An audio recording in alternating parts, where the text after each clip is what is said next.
আজকে যে বিষয়টা নিয়ে কথা বলবো, যে এটা শুধুমাত্র ভারতের যে বিষয় তা না। কদিন আগেই আপনারা দেখেছেন যে এই যে মালয়েশিয়ায় কিন্তু একটা ইল্লিগাল ইমিগ্রেন্টদের আইডেন্টিফাই করার জন্য একটা ম্যাসিভ স্ক্রিনিং চলতেছে, ম্যাসিভ অভিযান চলতেছে, এবং সেখানে অনেক অনেক বাংলাদেশি তারা ধরা পড়েছে যারা অবৈধ মালয়েশিয়ান।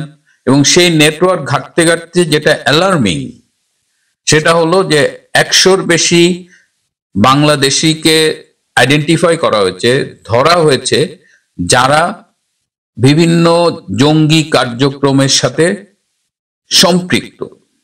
এরা আন্তর্জাতিক জঙ্গি সংগঠন ISIS এর সাথে জড়িত, এরা রিক্রুটমেন্টের সাথে জড়িত, অর্থাৎ এইসব জঙ্গি সংগঠনের পক্ষে সদস্য রিক্রুট করছে। এরা বিভিন্ন ফান্ড কালেক্ট করে সেই ফান্ড বাংলাদেশে পাঠাচ্ছে, বিভিন্ন জায়গায় ডিস্ট্রিবিউট করছে। অর্থাৎ জঙ্গি কার্যক্রমের সাথে মালয়েশিয়া অবস্থানরত শতাধিক বাংলাদেশি জড়িত, এই প্রমাণ মালয়েশিয়ার পুলিশ পেয়েছে। এবং ইতিমধ্যেই কয়েকজনকে মাত্র ফেরত পাঠানো হয়েছে, গ্রেপ্তার করা হয়েছে অনেককে, এবং আইনি প্রক্রিয়া বা গ্রেপ্তারের অপেক্ষায় রয়েছে অনেক। এবং এটি ইন্টারন্যাশনাল মিডিয়ায় ফলাও করে প্রচার হয়েছে যে বাংলাদেশের মালয়েশিয়ায় অবস্থিত বাংলাদেশিরা জঙ্গি কার্যক্রমের সাথে জড়িত। সো এটার ইন্টারন্যাশনাল ইম্প্যাক্ট কি? এই যে একটা নিউজ ছাপা হলো, এটা কি খুবই আনন্দ সংবাদ? এর ফলে কি বাংলাদেশের ইমেজ আরো আরো উপরে উঠে গেল, নাকি জঙ্গি সর্দার ইউনূসের আন্ডারে কি? এটা নিয়ে আমরা কি ভাবছি?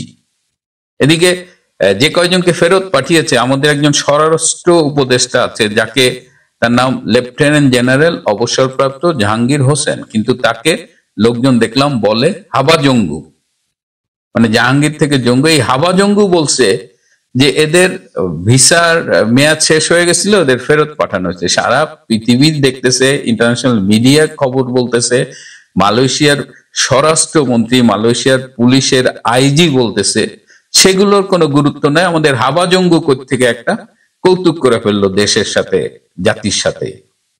তো এখন এই যে মালয়েশিয়ার জঙ্গি ধরা পড়লো, এটার ইম্প্যাক্ট কি? এমনি আমাদের আন্তর্জাতিক শ্রম বাজারে আমরা যে শ্রমিক পাঠাই, সেটা দিন দিন কমে আসতেছে।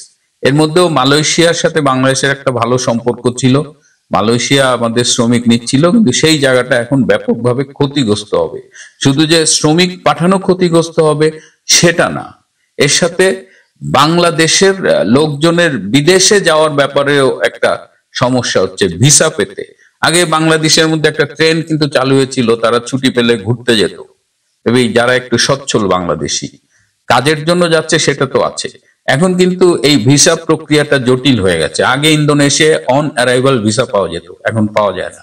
আগে ভিয়েতনামে খুব সহজে ভিসা পাওয়া যেত, অন অ্যারাইভাল ভিসাও ছিল, সেটি বন্ধ হয়ে গেছে। ভিয়েতনাম এই বছরের জানুয়ারি থেকে ট্যুরিস্ট ভিসা দেওয়া বন্ধ করে দিয়েছে। ভারত তো গত বছরের আগস্ট মাস থেকে ট্যুরিস্ট ভিসা বন্ধ করেছে, এখন মেডিকেল ভিসা আর 2-একটা ক্যাটাগরির ভিসা আছে।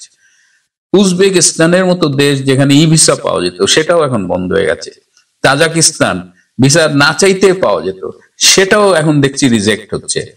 থাইল্যান্ড, সেখানে এখন 3-4 মাসের আগে ভিসা পাওয়া যাচ্ছে না, rejection rate very high. Turkey, সেখানে ভিসা পাওয়া যেত, সেটাও এখন রিজেকশন রেট নাকি 97%। তো মানে ভালো মন্দ, উন্নত কম উন্নত সব দেশই বাংলাদেশের পাসপোর্টে ভিসা দেওয়ার ব্যাপারে এখন খুব কনজারভেটিভ অবস্থান নিয়েছে। এটা কেন নিয়েছে?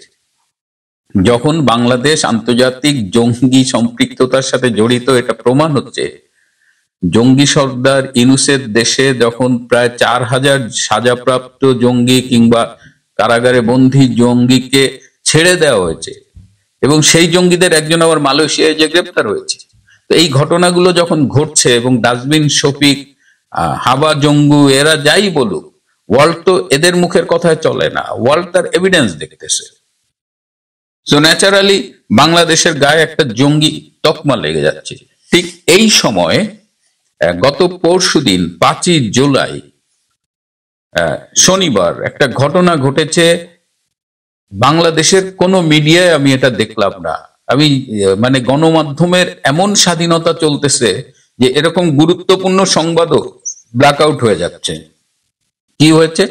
ভারতের গুজরাটের ভাডোডারা বিমান ঘাঁটি থেকে একটি এয়ারফোর্সের বিমান 250 জন বাংলাদেশি যারা ভারতে অবৈধভাবে অবস্থান করছিল এবং যাদের সাথে জঙ্গি সম্পৃক্ততার অভিযোগ রয়েছে, এরকম 250 জন বাংলাদেশি জঙ্গি তাদের ভারতের বিমান বাহিনীর বিমানে করে কুর্মিটোলা বিমানবন্দরে ফেরত পাঠানো হয়েছে। তারা ল্যান্ড করেছে গত শনিবার, গত পরশুদিন দুপুর 12টা 50-এ। এবং এই যে জঙ্গিরা, 250 জন জঙ্গি যখন প্লেনে ছিল, তাদের সবার হ্যান্ডকাপ পরানো ছিল, তাদের হাতে হাতকড়া পরানো ছিল, মানে প্লেনের মধ্যে তারা কোনো ঝামেলা করে কিনা। এবং এই 250 জনের অনেকেরই আধার কার্ড, প্যান কার্ড, এরকম অনেক লিগাল বৈধ ডকুমেন্ট পাওয়া গিয়েছিল। তারা ভারতে একটা নেটওয়ার্ক গড়ে তুলেছিল এবং ভারতের বিভিন্ন মেকানিজমকে ইউটিলাইজ করে, অ্যাবিউজ করে তারা এইসব কাগজপত্র পর্যন্ত জোগাড় করে ফেলেছিল। এবং এদের একটা ভারতকে অস্থিতিশীল করার একটা পরিকল্পনা ছিল বলে ভারতের স্থানীয় গোয়েন্দাদের রিপোর্ট, এবং সেই গোয়েন্দা সূত্রের রিপোর্ট অনুযায়ী এদের কিন্তু আইডেন্টিফাই করা হয়েছে গুজরাটের আহমেদাবাদ, সুরাট এবং এই আশেপাশে রাজকোট, এই আশেপাশের এলাকা থেকে এদের গ্রেপ্তার করা হয়েছে। What does it signify? এটা গুরুত্ব কি, এটা ইন্ডিকেট কি করে? এবং এই খবরটা বাংলাদেশের মিডিয়ায় মানে আপনি না ছাপিয়ে চেপে রেখে বাংলাদেশের মানুষকে জানতে দিলেন না, কিন্তু পৃথিবী জেনে গেছে। কারণ এটাও ইন্টারন্যাশনাল মিডিয়ায় বেশ বড় করে হেডলাইন হয়েছে যে 250 জন এরকম অবৈধ বাংলাদেশিকে বিমানে ফেরত পাঠানো হয়েছে। এবং ফেরত পাঠানো, তারা প্লেনের মধ্যে যদি আবার কোনো ঝামেলা না করে, হ্যান্ডকাপ পরা, এবং তারা বাংলাদেশে তাদের হ্যান্ড ওভার করে আবার ওই 250টা হ্যান্ডকাপের চাবি পর্যন্ত দিয়ে গেছে।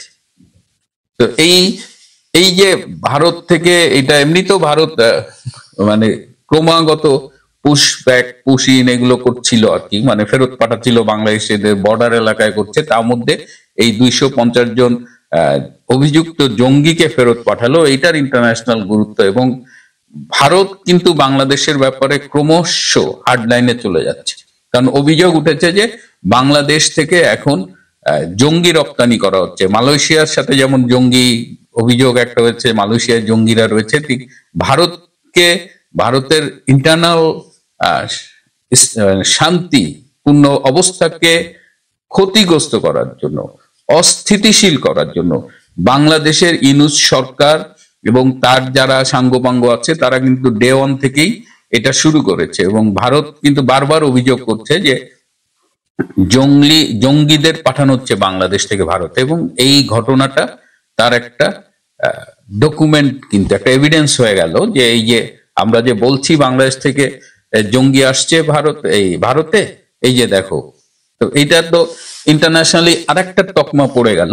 নোবেল বিজয়ী ইউনূস এখন জঙ্গি সর্দারি ইউনূস, শান্তিতে নোবেল পাওয়া ইউনূস এখন জঙ্গিবাদ ও অশান্তি স্প্রেড করার নেতৃত্ব দিচ্ছে দক্ষিণ এশিয়ায়। তো এই অবস্থায় আমি যেটা বললাম যে এরকম একটা খবর আমাদের কোনো মিডিয়ায় আসেনি, কিন্তু এখন তো অবাধ তথ্য প্রবাহের যুগ, আপনি এটা আটকে রাখতে পারবেন না। এর ফলে বাংলাদেশের উপরে ভারত আরো বেশি আগ্রাসী হয়ে যাবে। এমনি ভারত থেকে অলিখিতভাবে অনেক এক্সপোর্টই বাই রোড বন্ধ হয়ে গেছে, এটার একটা ইম্প্যাক্ট আসবে। আন্তর্জাতিকভাবে আরো কিছু ঘটনা ঘটছে যেটা নিয়ে আমি বিস্তারিত আপনাদের সাথে খুব তাড়াতাড়ি কথা বলবো, কিন্তু আজকের এই কথা হলো এই যে ডক্টর ইউনূসের যে বাংলাদেশকে জঙ্গি রাষ্ট্রে পরিণত করার যে গত আগস্ট থেকেই উদ্যোগ, এবং তার ফল এখন আমরা পাওয়া শুরু করছি। এটা কতদূর বাংলাদেশকে ক্ষতিগ্রস্ত করবে সেটা আমাদের দেখার বিষয়। বিশ্বের কাছে বাংলাদেশের এই যে পাসপোর্ট ভিসা, এটা একটা ইন্ডিকেট করে যে বিশ্বে বাংলাদেশের অবস্থানটা কি হচ্ছে। আমি তো প্রায় 24 বছর হচ্ছে প্রায় আমি অস্ট্রেলিয়ায়, এবং এর মধ্যে প্রথম 15 বছর বা 14 বছর বলা যায় আমি সবুজ পাসপোর্ট নিয়ে ভ্রমণ করেছি। সো আই হ্যাভ সিন যে 2005-06 সালে বাংলাদেশের সবুজ পাসপোর্টটা কত অবহেলিত ছিল বিভিন্ন ইন্টারন্যাশনাল এয়ারপোর্টে। I have travelled a lot. পরে আমি ক্রমশ দেখেছি 2009-এর পর থেকে 10, 11, 12-তে I have seen the changes. হ্যাঁ, শেখ হাসিনা বাংলাদেশকে এমন একটা উচ্চতায় নিয়ে গিয়েছিল, কিন্তু সেটা ওই যে কুত্তার পেটে ঘিস হয় না, আমাদের সেরকম অবস্থা হয়েছে যে কতিপয় জঙ্গিদের খপ্পরে পড়ে প্রতারিত হয়ে আমরা বাংলাদেশটাকে আবার একটা মানে খাদের মধ্যে ফেলে দিচ্ছে, এবং সেইগুলো ইম্প্যাক্ট আমরা এখন দেখতেছি, আমরা পাচ্ছি।